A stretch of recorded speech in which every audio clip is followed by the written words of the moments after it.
And if you start talking tradition or culture, or you start talking religion, you're going to divide a community. And yet, when you give people the right kind of information, and they can repeat it and understand it and set up the conditions and the environment for them to actually practice, and they understand that it's a formula.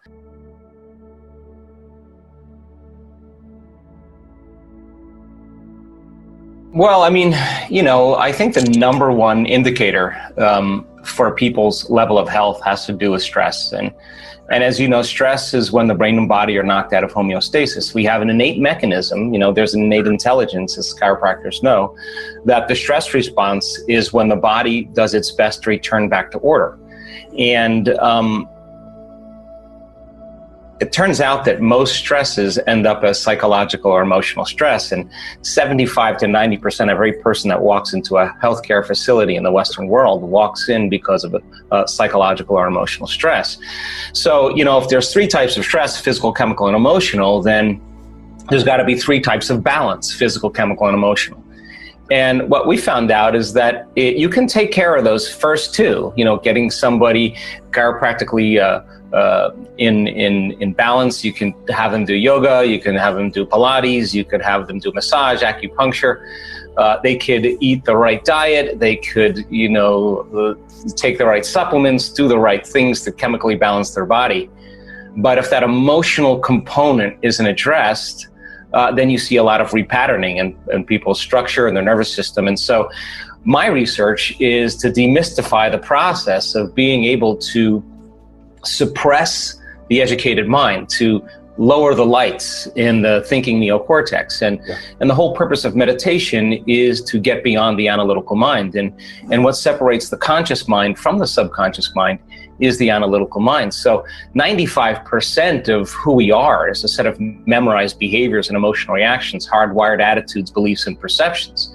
So then is there a way to get into the operating system and begin to rewrite a program, to begin to write a code and rehearse a new way of being and begin to install new neurological hardware? And with practice and repetition, that hardware becomes a software program, and all of a sudden we start seeing very significant biological changes. So in the last 5 to 10 years or so, I've assembled a team of researchers and scientists and to really demystify the process, that to prove to people that they're not hardwired to be a certain way for the rest of their lives, or they're not doomed by their genes, that in fact that we are marvels of adaptability and change. So then after 10 years of research, we came down to a very clear understanding what to do and why to do it. And I think if you understand the what and the why, the how gets easier. And I think science has become kind of the contemporary language of mysticism. I think science is what demystifies the mystical.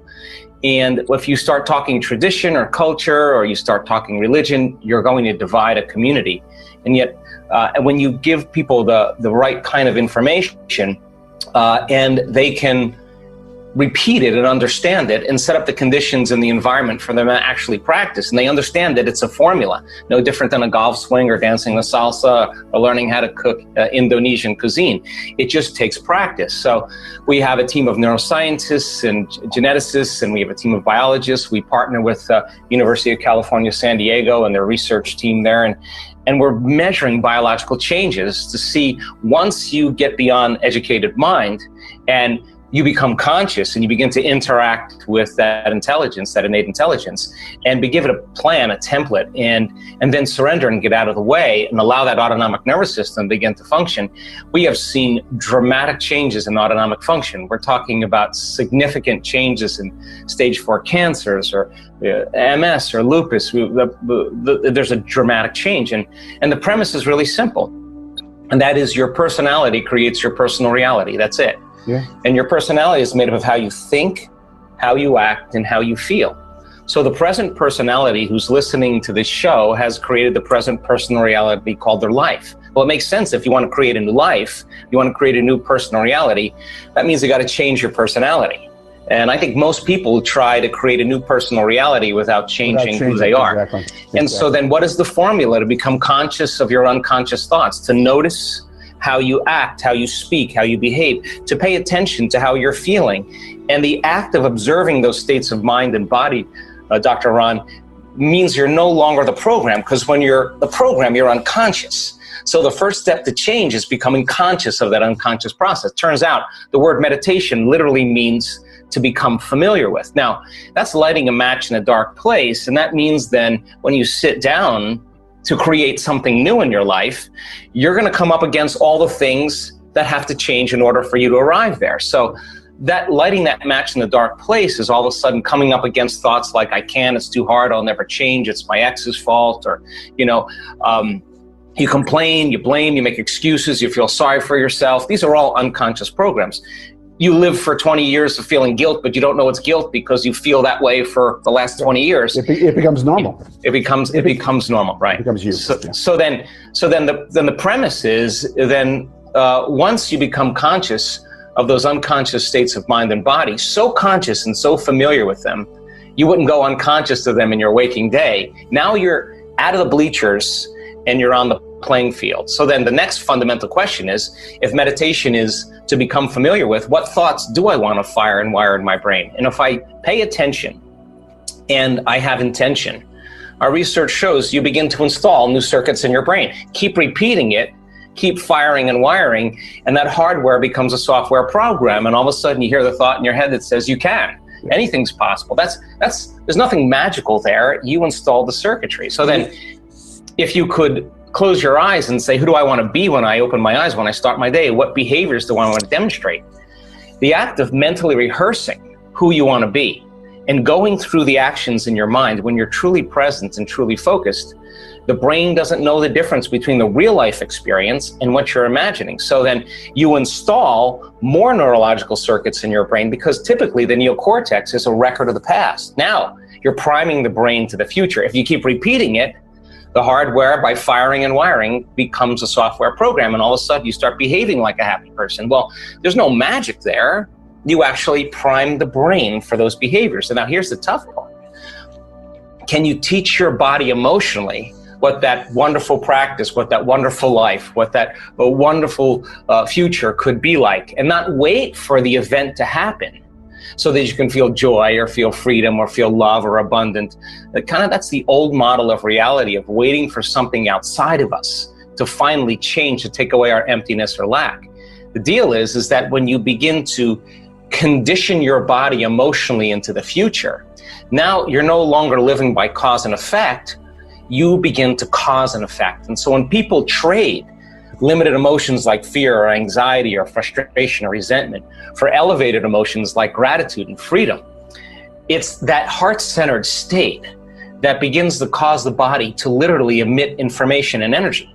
And that energetic release we have measured begins to cause the brain to begin to change, and it gets more creative. And so people then, when they truly change how they think, how they act, and how they feel, and they become so familiar with those thoughts, behaviors, and emotions that they begin to create a new personality, well, then it makes sense. Then if they're diseased, the disease exists in the old personality. That's right. They're literally somebody else. They're not visualizing anything going away. They're understanding that the stronger the emotion they feel, the more they're upregulating genes. Well, why? Because it says the environment signals the gene. Everybody understands that. But the end product of an experience in the environment is an emotion. So if you're living by the same emotions every single day, your body is so objective, it doesn't know the difference between the real life experience that's creating the emotion that you're fabricating by thought alone. So you're headed for a genetic destiny because the body's not getting any new information. Begin to have people understand what they're doing and why they're doing it, and they assign meaning to what they're doing. They start suppressing genes for MS, suppressing genes for leukemia, and start upregulating genes for health and immune regulation and IgA and all the wonderful antibodies that begin to restore and repair the body. And so we've seen dramatic changes. I can tell you right now that you can absolutely change the way your brain works.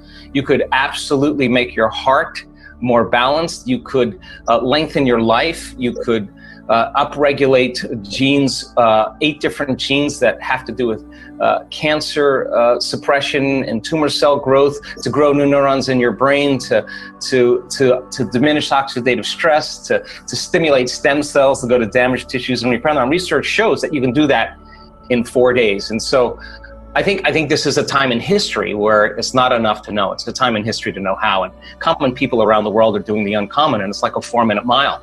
Somebody stands on the stage in an event and says, hey, I've been dealing with this Parkinson's disease for 20 years, and I just had a moment, and now I don't have any tremors. Everybody leans in when they see that. But then they say, well, it was a misdiagnosis, or it's all in your head, and we go, of course it's in your head, it's in your brain. It's what you're talking about. But Joe, when you said some key words that are unbelievable, and not unbelievable, but they are believable, very believable, and they were so in line with chiropractic. First of all, you talked about emotions, right? And we know Dee always talked about the emotion being one of the biggest causes of subluxation, right? And if Dee could have heard what you just said, it would have defined what he was saying. He never was able to say it like that, of course, Then you talked about adaptability, because we are adaptable, creatures, and that's what our nervous system does for us, right? And that's one of the biggest proponents of our biggest components of our philosophy. And then you talked about neuroplasticity, right? The repetition.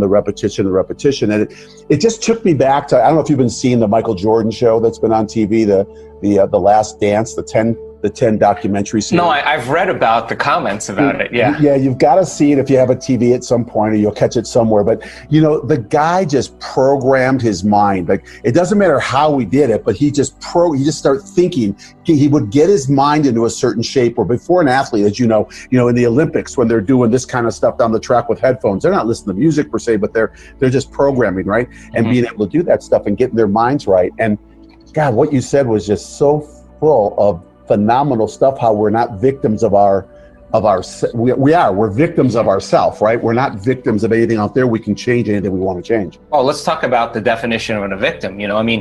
If I approached somebody listening to this show and I'd say, what's wrong with you? And, I'm in a bad mood today. Well, why are you in a bad mood? Well, because of my coworker, because of my staff, because of my stats, because of the news, because of my ex. What they're really saying is, unconsciously now in a program, that something outside of me, some person or circumstance, is controlling the way I feel and the way I think.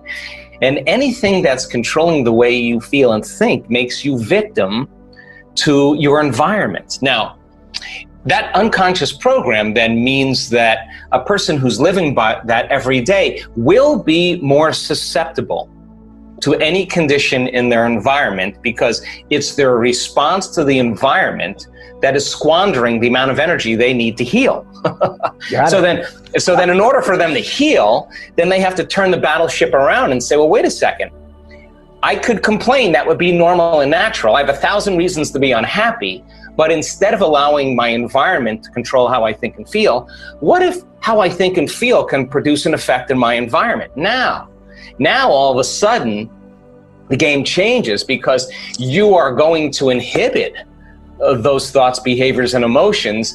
And in the moment where, whether it's justified or valid or not, for you to be angry, frustrated, fearful, sad, pain, whatever, to no longer allow your environment to control it, and you begin to self-regulate, and that's adaptability. And we teach people that you could actually develop this skill.